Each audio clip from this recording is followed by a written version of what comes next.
Wow, do I have a treat for you listeners today. Steve and Ewa Eckert, married couple, dynamic duo, a power team in my book, are my honored guests today. Steve is a men's mentorship coach in discipline and development, mindset, muscles, money, mastery, and most of all, meaning. Husband, father, Marine, and entrepreneur. And his beautiful bride, Ewa, helps women who've lost their discipline, their energy, their confidence. I feel that in my heart for so many. She helps them find their fire by creating motivated and unstoppable best versions of themselves. Yay! They reside in Southern California with their two homeschooled children, or as they prefer to say, their life-schooled children. I first met Steve Eckert last fall at Free Men Forge, a 3-day men's badass leadership training event created by my oldest home-educated son, Gabriel Alexander. So it was a real treat. But Steve was speaking at this event, and our hearts burned within us as we listened to him. His raw, real, and unedited version for men to become all they can be as the world changers that God has called them to be, leading in their generations to transform their lives and society at large.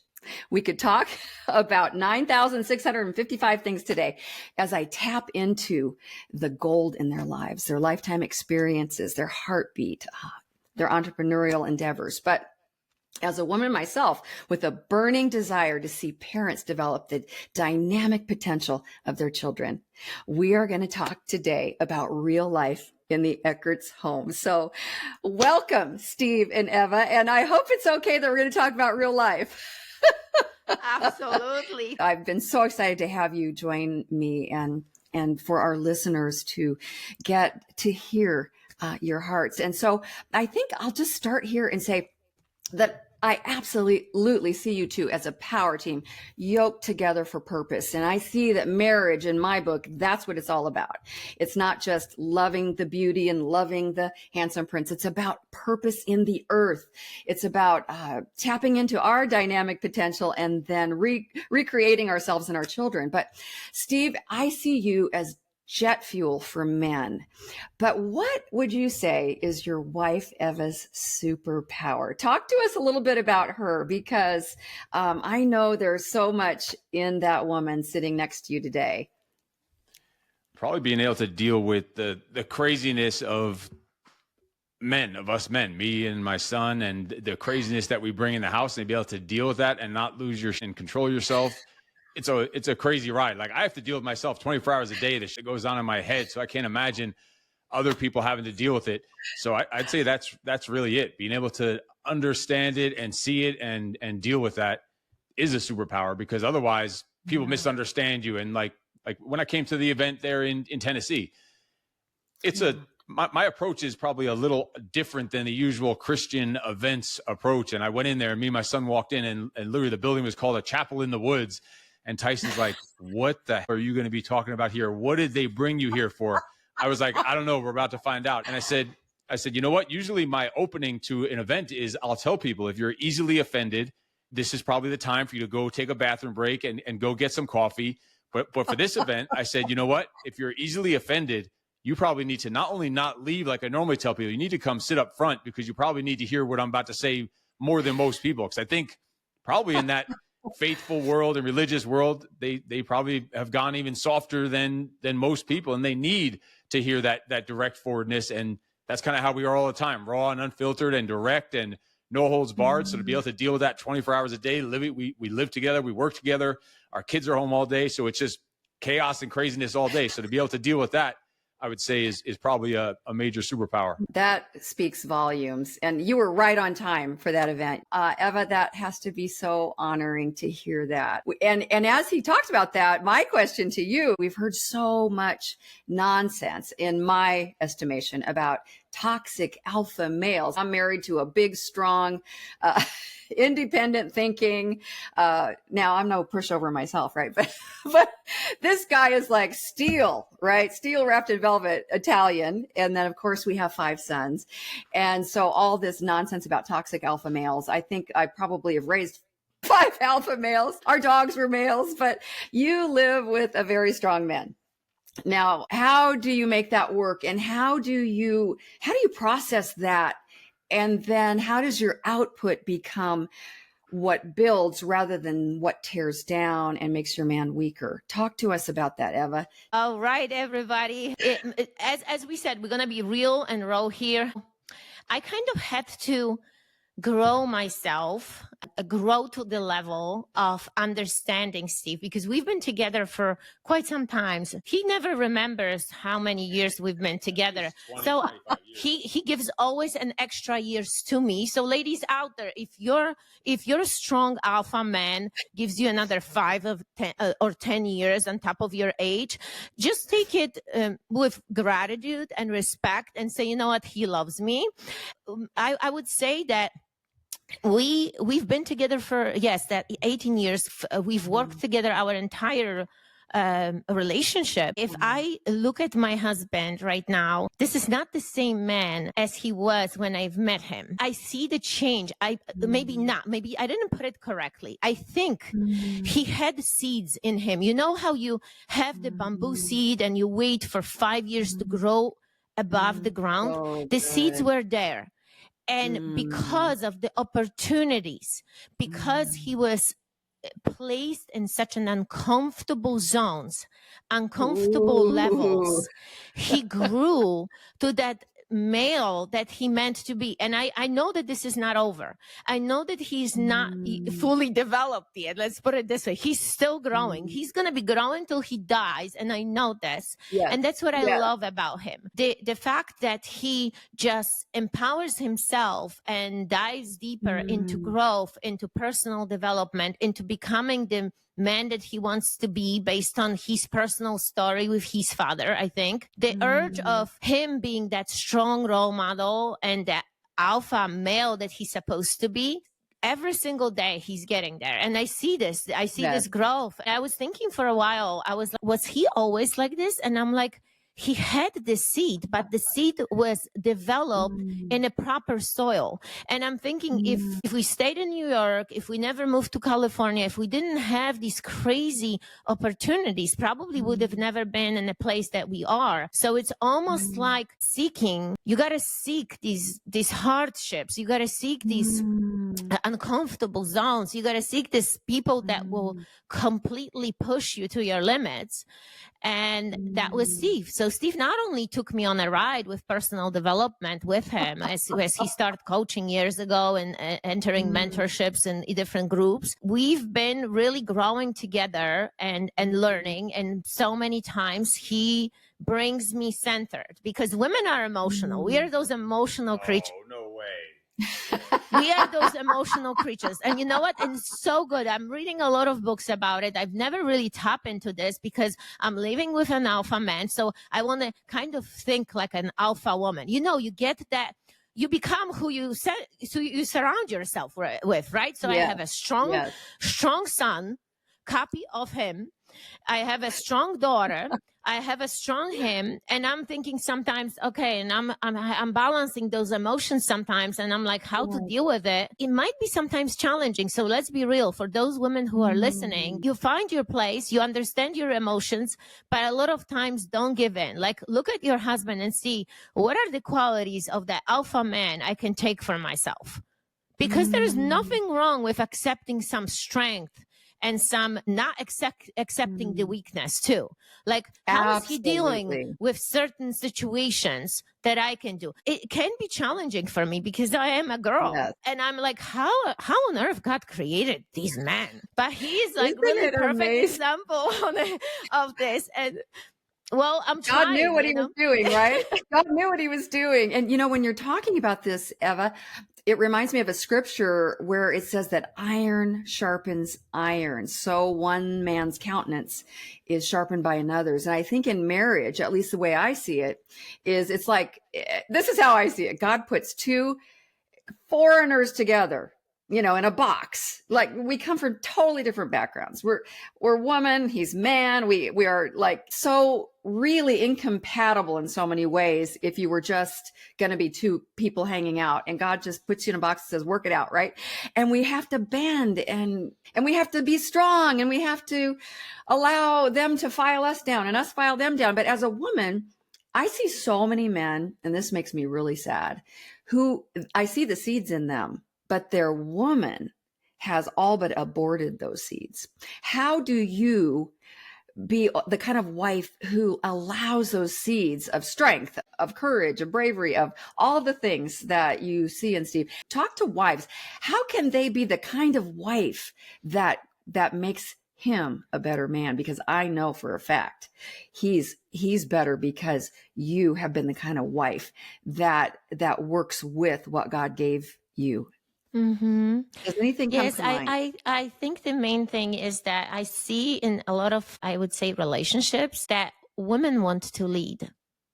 They have that, and if there can be two Good. alphas in the same spot. I mean, but he's my husband. He's the leader of our family. Allowing him to lead. I am a strong personality too. I've heard this from other women, which I kind of sense, but I don't like to put myself into the box of thinking this is who I am. I am an alpha woman, because many times I cannot be. I can be intro and extrovert. Our situation changes. So I don't like to put myself, I'm an alpha, and then I'm walking into a room and I'm always the one that has to lead. No, sometimes I want to be led by someone else. So I think a lot of times what I see in these relationships is that the woman overpowers man. And if you overpower him, and if the man is maybe weak, it doesn't have enough strength, he can't lead. I don't even know if it's that the women want to lead. Like, yeah, they want to be strong in their own way, but I don't think they want to lead. I think they're forced to lead a lot of times, because if the man is just sitting on the couch and not taking the lead and being a soft little bitch, then someone's got to take charge. So now the man is just turning into a second son, and now the woman has to be the man and the woman. That's like what I've seen in men in general these days. And on the other flip side, when the man does go start leveling up, and you said, how does the women bring them down, not go along for the ride or whatever? I think it's because then they get so far onto that track that they're on too far end of the spectrum, where they become too selfish in leveling themselves up, building a business, making money, that then they're neglecting. They say they're doing it for the family. They say they're doing it for the spouse, for the kids, but they go so far on the end of the spectrum that they end up neglecting the thing they say they're working for. So now there's like this resentment about, all right, the business became the other woman, your fitness goals became the other woman, and they'll get resentful for that. So there's that balance in between selfish and selfless. Right in the middle, I think, is like the symmetry is the center point of those two things. And when that symmetry is not there, then of course the woman has to lead. Someone's got to lead, because if the man's just being a little boy child, then who else is going to lead? So the woman has to then take charge, and that's what throws the whole universe out of balance when that happens. I love that. So good. Very good. So good. Now, Steve, what do you see in your wife that's helped you to grow and be free to be you? Can you think of a couple of things, a couple of ways, that anything that comes to mind that you think other women need to be that way, to let their men be the man? Just not getting so stuck. We get so stuck in our ways and our biases that we have, not just being so stubborn, being more open-minded. Like when there's a wild, bold, crazy idea that comes along, most people would be like, oh, hell no, that's impossible. That's crazy. It doesn't make sense. Like, we lived in New York. We knew we wanted to live in California. And I came up with this crazy idea. Let's just go sell our house, jump in our truck, pack whatever we can, put everything else in storage, and we start driving across the country and figure it out on the way. We had no place to live, no jobs out here waiting.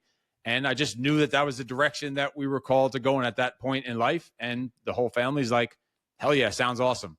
But I think you have to earn the right to get that respect and trust in it. Otherwise, if that person was just wishy-washy all the time and half-assing things and came up with this bold, crazy idea, they'd be like, hell no, we're not following you there. You go by yourself, because we're not going to go with you. So being open-minded and going along for the ride when you've earned the right and the respect and the trust that, all right, I know this is going to work out. We'll figure it out no matter what. So probably that the open-mindedness and not being stuck in your ways and giving into stubbornness sometimes and seeing, you know what, there might be something else here. Let me have some faith in the movements that we're about to make, because I know it's going to work out.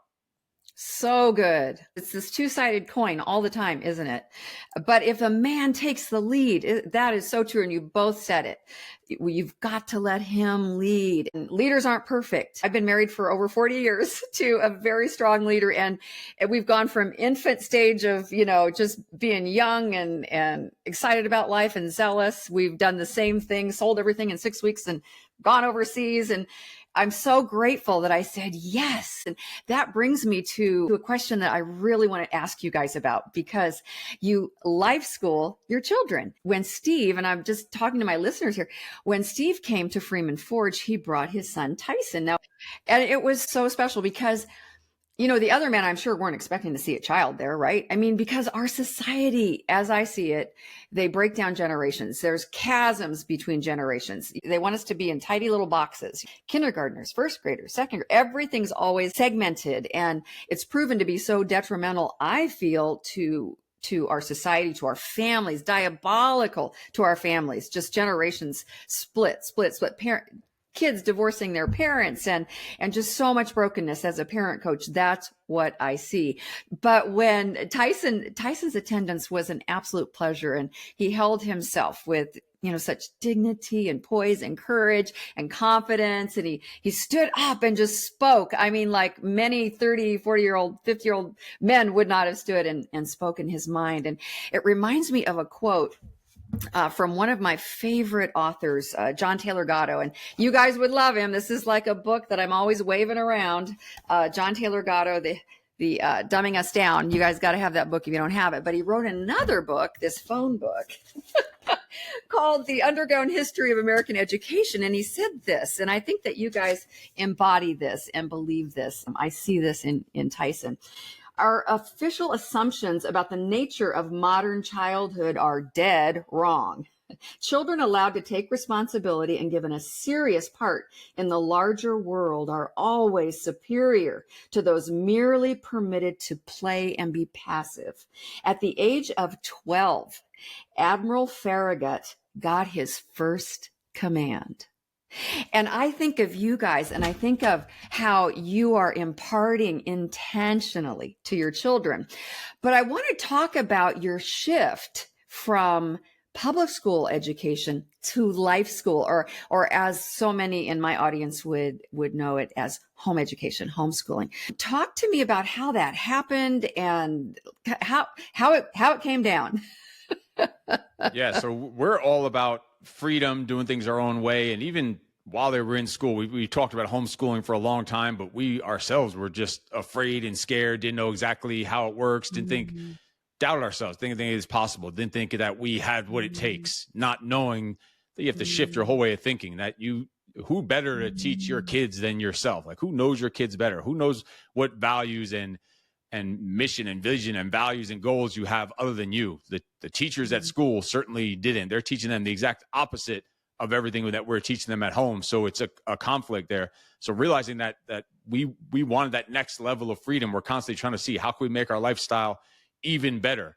And when it came down to school, first off, it just didn't even fit our vision of our life, our lifestyle, the way that we do things. We like to go, like, I wouldn't have been able to take Tyson to Freeman Forge for 5 days or however long we were out there on the road if he was in school, because that's what I used to do. I would take him with me whenever I could. I'd pull him out of school, let him miss school.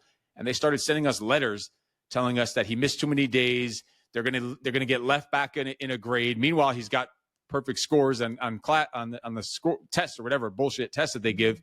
But they're telling you that he missed too many days. So it's an issue. And then calling you and questioning you about where your kid is.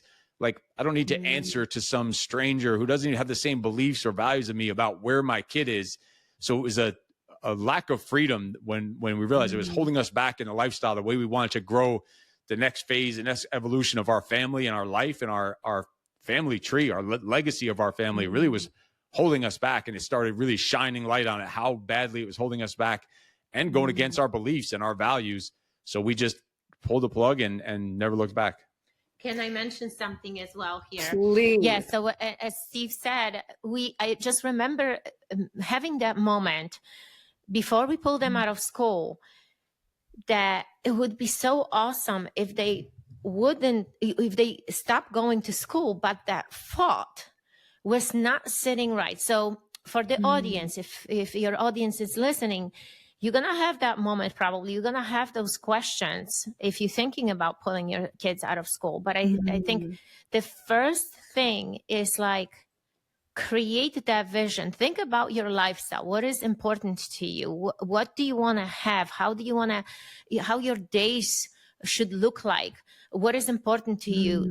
If you want to be with your kids, if you want to get to know them, because let me tell you, when we pulled them out of school in the first week, I was so overwhelmed about the fact that I did not know my kids. This can sting many parents right now. I'm sorry to say this, but it was so hard for me. I remember, I'm like, how could I have done this? How could I have kept them in so many years at school? I did not know my children. I really didn't. By them being at home, seeing how they acting, what is their really true interest, how they go about things, it was a life-changing. And I was saying this even in my podcast and in people that I speak to. I said, I felt like I didn't know my kids. It's horrible to say, but I think it is. Think about it. How many days, how many hours they spend in school, right? They spend hours and hours at school. Then they go to some other activities, and you ended up finishing that day and thinking, wow, the day just passed. The month just passed. The year just passed. And the kids out of nowhere, they are grown-ups, right? And you didn't really get to know them. So that it was like that. But I'm telling you, this feeling of not being there yet, we're not ready.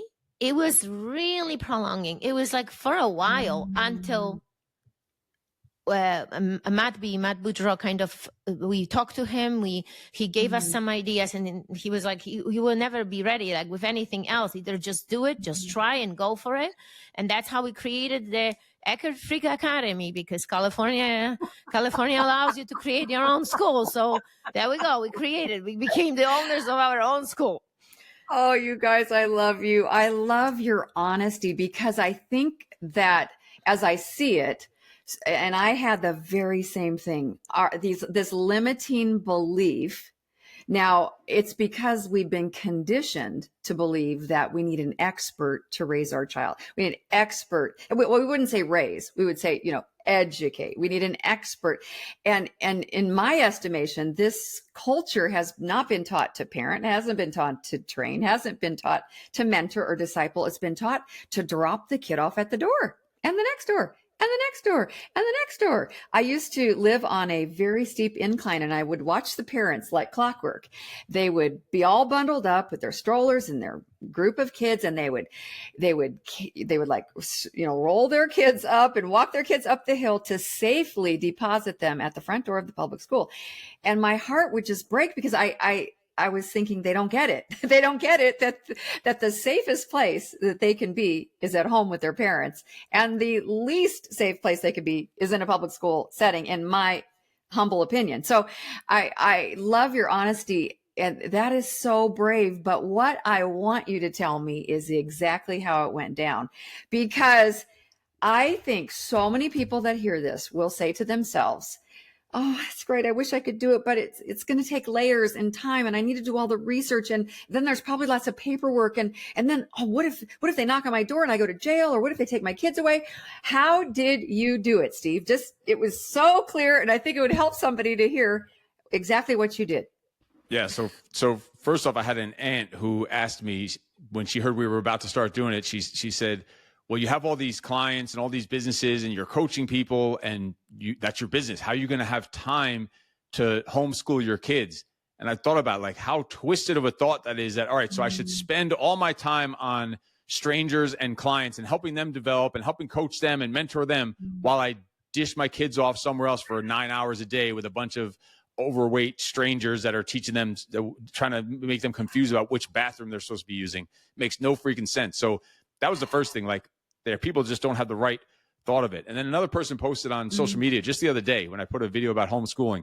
He's like, well, you're not a teacher who's going to teach your kid high level mathematics and high level science and physics and geometry. I said, oh God, why would I ever want my kid to learn that garbage? Like who wants to learn that? Thank God he's not going to have to ever learn that shit, because if he goes into a career where it's needed, all right, sure, you go learn what you have to learn. But to be forced to learn high level math, and I've never used a drop of that ever in my life. And if you took me and all my brothers and sisters about the amount of schooling in college we have, you'd have to put us upside down about who has the most freedom, who makes the most money, about the least amount of school makes the most amount of money and has the most amount of freedom. It's nuts. It's crazy. I have sisters who are still paying off college loans 20 years later, and they barely make enough money to pay off the loans that got them the job that they're getting. It's such a warped world. So that's just the thoughts on that. But so it really, all we had to do was first get over that mindset shift and realize that all of our thoughts of it were bullshit. They were just beliefs that we didn't even know that were holding us back. And then it literally took 2 emails. Once we made the decision, said we're never sending them back. We were literally on an RV trip in Death Valley, and we wanted to stay an extra day. And I think we might have called the school, or we just got a letter from the school that they already missed too many days. They couldn't miss any more days, but we loved it out there. We were exploring, learning things, spending time together, growing and developing, like real education. And we knew we couldn't send them back to school, or we couldn't miss another day, or they're going to like get left back with straight A's. Doesn't even make sense because they missed too many days.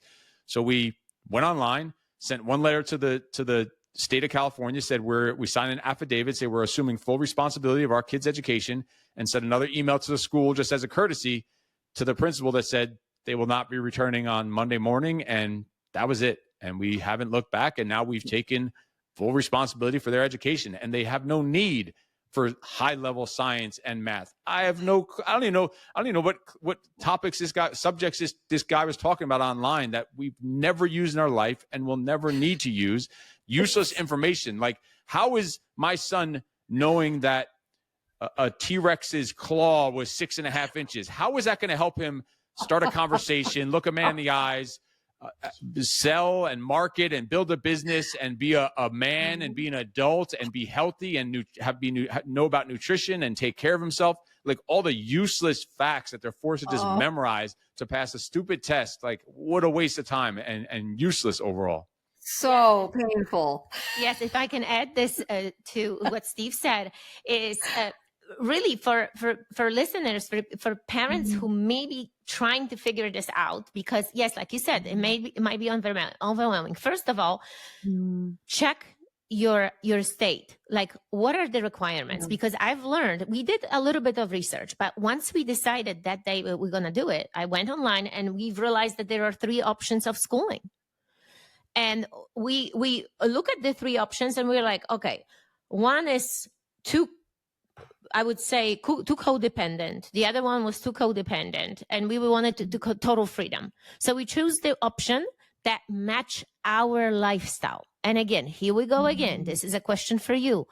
What is the vision? Where are you standing? What are you looking up there and seeing yourself in a few years? Like, this is what you need to match, because if you don't match your picture, let's put it this way. Let's think about puzzles. Puzzles have all these tiny little blocks that create the picture, right?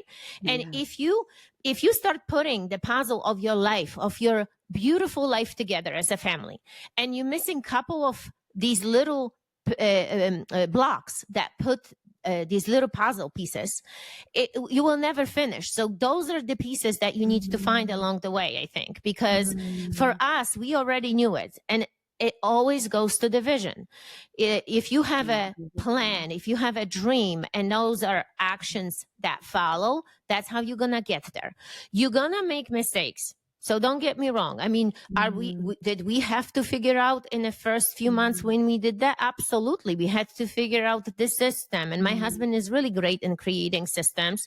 So we had to figure out the system, how we're going to be doing things. We have to see how they're learning. Tyson learns completely different than Ivanka. And you need to be open for this and being able to also be flexible with this. But that's how you're going to learn about your kids. I think flexibility is such a sign of maturity in humans as I see it. So many people are inflexible and to their own demise, actually. So when you said that word, to me, that's such a powerful, as a parent, we need to be so flexible. But I know I love this. And you guys, what I see something that you do a Sunday family planning meeting or something. Talk to us about that. Kind of, how does that go down? What does that look like? It's your intentionality that is one of the pillars of your lives that so inspires me, and I know inspires others. So that's a very intentional thing that you do. So talk about that. It became a habit. It became something that it's just a ritual, I would say, for our family. I just always looking forward to Sunday meetings. But let me tell you, when I teach my clients about this, they feel like a drag. And I said, if you feel like a drag, that you will never do this, because we don't do things that feel like a drag, right? So think about it like, how amazing the week will be when you actually gonna outline your whole entire week, when you're gonna know what your schedule is, when you're gonna know what the activities are, when you're gonna know how you accomplish your week, what were the victories, what were struggles of your children. And I love that. And if we sometimes need to reschedule or we miss on those meetings, because sometimes Steve is traveling, I might be doing something, we try to always reschedule those.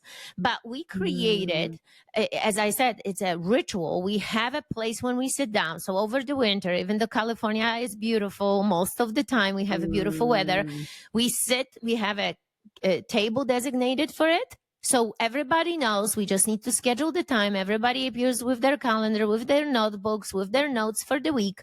We sit down and we go over certain questions.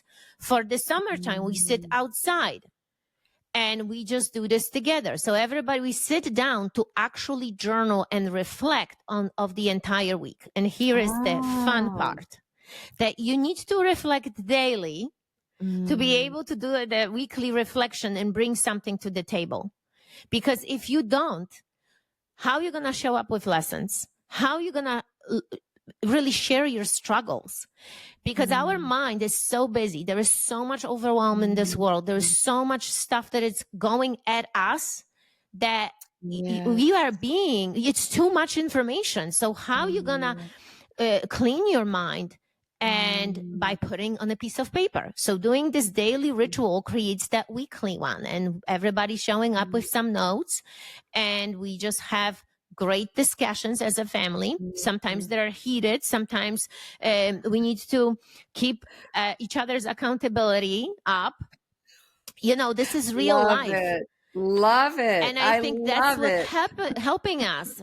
So I'm sure that Steve has something to add. Well, if people think that a family meeting is a drag, but then they'll go into their business and they'll have sales meetings, they'll have meetings with clients, they'll have meetings with their boss, they'll have all these different meetings in their business, but then think, oh, I don't have time to have a meeting with the family. Oh, it's going to be a drag, or they're not looking forward to it. Like if you're not looking forward to a 60-minute meeting with your family, you probably need to have a 2 or 3 hour meeting with your family to find out why are you not looking forward to a 60-minute meeting with your family. Like obviously there's something there that needs to get unscrewed up, that why you're dragging in the first place. And they'll do it in their business and they'll go and spend all this time there, but then not want to schedule and spend the time with the family. I was at I heard a guy speaking, a multi-million-dollar business owner, and he teaches other people how to make millions of dollars. And I've met dozens of people like that in the past, but usually they're on their second or third marriage. They see their kids like every other weekend or something, but then they're teaching you how to make millions of dollars. Like who gives a shit about making your millions of dollars if you don't even know your kids? And there was one that wasn't even divorced. He was still lived with his kids, and he's teaching people how to make millions of dollars. So he's still technically, his family's together. And he said it's all because he schedules out his day, and his 13-year-old son, he has on his schedule, because he's very organized, at least 30 minutes a day with his 13-year-old son. And that's what he gets. And then he goes out and he builds all these businesses, like 30 minutes a day. Like if that's all you're going to get with your 13-year-old son, and you're going to wonder why he's not developing the way you want, like 30 minutes a day for just because he wants to go make his millions of dollars, like that's the cost you're giving up to go make some money, is to spend 30 minutes a day with your son. You think that 13-year-old doesn't need his father more than 30 freaking minutes a day when they live, especially in the same house, and you're still alive and you're getting 30 minutes a day? Like, it's a disgrace when they do that, just because they want to go make money and be cool and show their cars and go teach other people how to make all this money. So then they're teaching other people how to be just as parents as they are, really, when it comes down to it. Like, think about it. Auctioning our kids off to the highest bidder is how I see it. And that is, that's heartbreaking. Now, the kids, I bet they are loving this lifestyle. How long have you guys been home educating now? It's been a year and a half now, a little more than a year and a half that we finally actually did it. Yeah, they if they even think about going back, they see a school bus and they like make jokes, they like talk crap about it. They're like, oh, look at those poor prisoners going back to the jail. And every time we pass by a public school, they're like, that looks like a jail cell. And it's my son just put a post the other day on my page about comparing schools to prisons, how the buses look the same, the trays in the cafeteria look the same, the desks and the chairs, and how it's like equivalent to like a prison cell. And that's what they're doing. They're just making you a robot, a zombie, a sheep, and not giving you any, teaching you how to think or how to live or how to act or how to be a person. And definitely 100% not how to be a man. Even the boys in school have it even worse than the girls. They're making the boys weaker and softer and compliant and don't speak, stop talking. They're not allowed to play rough. They're not allowed to play like rough in their sports, like what they're built and meant and wired to do.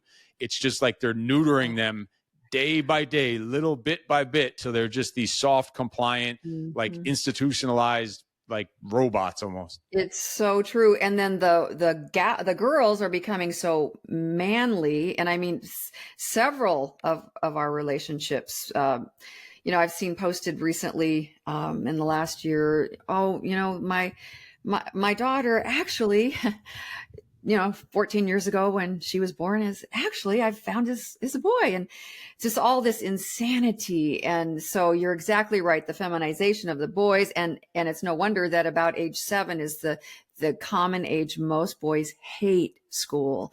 And it breaks my heart. And I think that now, like, we weren't even allowed to think those things. Like, so many people, I feel such compassion for people who were just trying to be good citizens, trying to do the right thing, trying to protect their kids. I think, I don't know if you would agree, but in many ways, I think the shutdown, the silver lining, the gold lining of the shutdown has been the home education explosion, the education revolution, where it's opened the eyes of parents. It began to give them some white space in their lives. Like Eva, you were saying, it's just, life just comes at us. It's so fast and so much information and so much to manage. And parents, they have these thoughts like, I never see my kid. And, oh, I feel bad. We didn't even get to bake cookies. Where are they going now? But I think they didn't even give themselves permission to think outside the box. And so I think the shutdown really helped people, like, it jarred the world and those hearts that were open, that were hungry for change, those free spirits. And I see you guys as modern day revolutionaries, raising revolutionaries. And that's a shift in society. I have hope for our society because of people like you. Now, you guys often use the word freak, okay? A freak family alliance and freak, I think you have a freak women's thing going on. And it's so funny because I looked up the word freak and I want to hear how all that came about. But the definition that most people think about is strange, weird, unexpected. But I dug a little deeper and it says an enthusiast or person who has an obsession with or an extreme knowledge of something. A person who is markedly unusual, which I always wanted our family to be markedly unusual in a good way. A man, particularly a bold, strong, vigorous man, okay? And lastly, someone who is so ardently devoted to something that it resembles an addiction. And so I thought that is such a perfect word. So how did that come about? And tell us a little bit about your freak things. Yeah, and that's exactly we are. And even the first definitions that you gave of freak, like, why not? Why not be different and weird and learn how to weaponize your weirdness? Everyone is different, so why not? Like, why not be weird? I want to be weird. I don't want to be like the average, ordinary person who's going to work every day, never seeing their kids, never having living an unfulfilled life. Like, that's normal. That's average. It's a lot harder to be average than it is to be weird or awesome or a freak. Yes. So that's what we want to do. I want to be different. I want to be ourselves. I think that's where people become overwhelmed when they're unable to be themselves and live life on their own terms. Then yeah, they're overwhelmed. They're burned out because they're living this bullshit fake life, trying to just conform to what they're supposed to be, what the world says they're supposed to be, how they're supposed to raise their kids, what kind of job they're supposed to have, how they're supposed to talk and act and live and take care of themselves. So yeah, I want to be a freak, the exact opposite. And we actually turned it into, it's an acronym actually that what freak stands for. And the F is freedom, and the R is role model. The E is enthusiastic. The A is your attitude, like showing up with your attitude. And the K stands for kill, means killing the fear, kill the doubt, kill the procrastination, kill the bullshit stories you're telling yourself in your head, and live life on your own terms. Like, just get it done and just be yourself. That's what it's all about. Like, I want to be freaks. I do not want to be like the average person that's out there in the world that gets all caught up in politics and bullshit and all this other woke stuff. And that's the average person nowadays.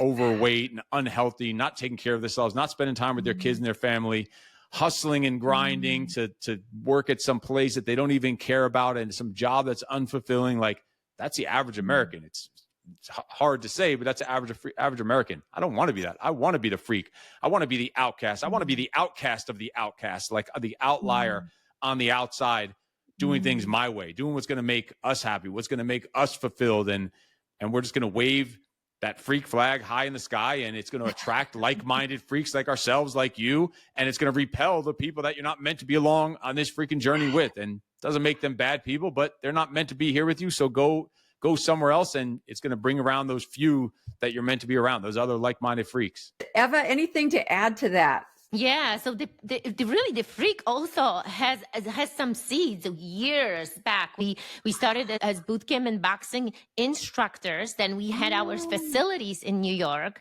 We created our own brand, and people who came to our facilities created the name Peak Freaks, because they were able to fit in within the groups. They were obsessed about the workouts. They were obsessed about weight loss. They were obsessed about their mindset. They were obsessed about changing lives. It was almost like a movement. It changed thousands and thousands of people's lives in New York.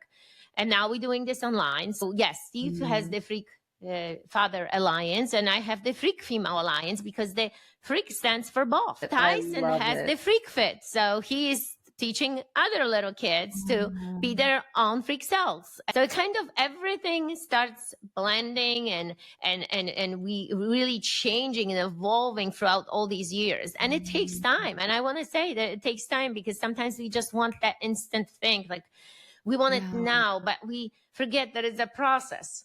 I caught myself so many times on this, that I just want it now, an instant. But you have to grow to this, because during the shutdown years ago, yes, the kids were with us at home. They were studying at home. They were having Zooms online. But look, we didn't make the decision then to keep them at home, because it was something natural, because they couldn't go to school. So they were just staying at home. But the decision came 3 years later. So sometimes you need to be ready, but then also you need to also see, okay, if I've been thinking about this for weeks and months, there is a time to freaking make the decision. Just put your foot down and do it. What's the worst gonna happen? What is the worst thing that can happen if you take your kids out of school, for instance? I love that you think outside the box, that you've got a focus on what you want to build, and that you've given yourself permission to be who God's made you to be. And that will set other people free. Just to add, because you got to think about your childhood too. I grew up in a communistic country. Wow. I had a beautiful but very small family. My grandparents are today 93 and 96. They still alive. I can still call them and talk to them. But their beliefs were different than mine. And sometimes because we grew up in those beliefs, that's why we call the F stands for freedom, to live your life, but also freedom from free yourself from your past beliefs. Ask yourself, what is your belief? Because we grew up in certain ways, like it was like, get a good job, great education, save money, get married, and that's it, because they didn't have mentors. They went through a Second World War. They did not have anyone who would show them otherwise. So here's the question. Who is your mentor? Who is the person that you surround yourself with? How do you getting more knowledge? How you becoming more open to what's the outside world? What's better for you? What's better for you? Because there is always something better. And if you are not open, if you are not allowing yourself to be in different rooms, you might never get it. For me, when I was 20 years old, was that urge. I saw a show on 90210 on freaking TV. We had a black, white, and white TV. And out of nowhere, I remember HBO decided to broadcast that show. And I would record every episode like an obsessed freak every Wednesday.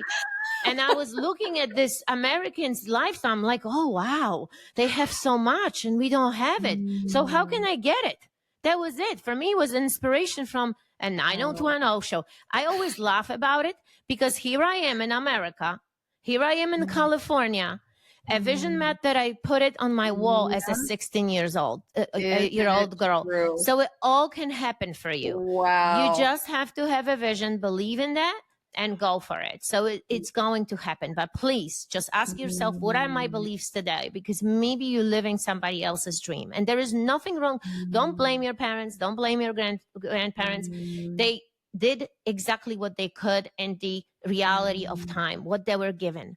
Imagine if you don't have much to offer, how can you offer more to yourself, to your kids? You can't. That means that you need another level. That means that you need a mentor. It means that you need to expose yourself to knowledge. One of my questions was going to be how did your upbringing affect where you're at today?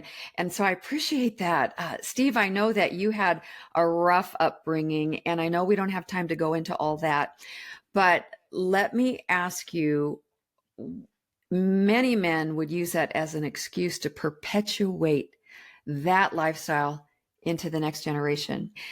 What was the decision maker or between perpetuating that or shifting? And just tell us about that. I think it's to me, it's just so easy. It's so simple. I can't comprehend how, all right, if you got punched in the face, you know what it's like to get punched in the face. So why would you want to go get punched in the face? Or why would you want to watch other people get punched in the face? You know what it's like to have a shitty childhood. So then people become parents and they give their kids shitty childhood when they already know what it's like. How could they, when they know what it's like and they know what it was like to experience a shitty childhood, not be automatically say, okay, I'm going to do everything the exact opposite to give them, not that same experience I had. I know what it's like. So why would you not break that cycle? It's just, to me, it's just common sense. It's just, you know what it's like. You wouldn't want anyone else to do that. You certainly wouldn't want that for your own kids. If you had a shitty childhood and someone, and now you have kids and someone says, would you want your kids to have the same childhood as you? Oh, no way. No way. It's like common sense to me. Of course you wouldn't. And so why would people then continue to keep that cycle going of negativity and negative male role models? Like, it's just, you see exactly what it was like. You've experienced it. So you don't want them to get punched in the face now. So you're just going to change the whole direction. You're going on a whole different track, a whole different trajectory of your family tree. And otherwise you're just as bad as your parents, or just as bad as their childhood is going to be just as bad as yours. You know what it's like. You've experienced it. So why wouldn't you want to do something about it? To me, it's just a no-brainer. And you say that you measure how things are going by footsteps. Talk to us about that in a nutshell. Yeah, it's having a scorecard, and footsteps is meaning when I'm coming back from a trip or coming back even just from being out for the day, or if I was traveling, how fast are the footsteps of the kids running towards me to say hello, to tell me about their day, or when they used to be in school, even when they came home from school, how quickly they're running to my office to tell me all the stupid things that happened in school and how they wasted their time, and they would have all their things they would talk about, kind of like talking crap about what happened during the day. But how fast are the footsteps getting to me to greet me when I come home? And if they are slow or non-existent, you need to check yourself, and you're probably starting to be like this guy who's worried so much about business and only spending 30 minutes a day with his kids. So the footsteps need to be fast, like machine gun, like flying towards you. That's how it should be. When I was a kid, the footsteps were running in the opposite direction. We'd hear my father's car coming from a mile away because he didn't have a muffler on his car. And all the footsteps would be running away because we didn't want to be there when he came home. But if you know what that's like, why would you want to keep that going? You want the footsteps coming towards you instead of away from you. Eva, anything in closing that you'd like to say? I could be talking forever, so I have to stop. Yeah, and he gives me already underneath the chair. I hear it. I hear pinches. I know it. This is the sign. So we got to. Oh, thank you for your heart. Thank you.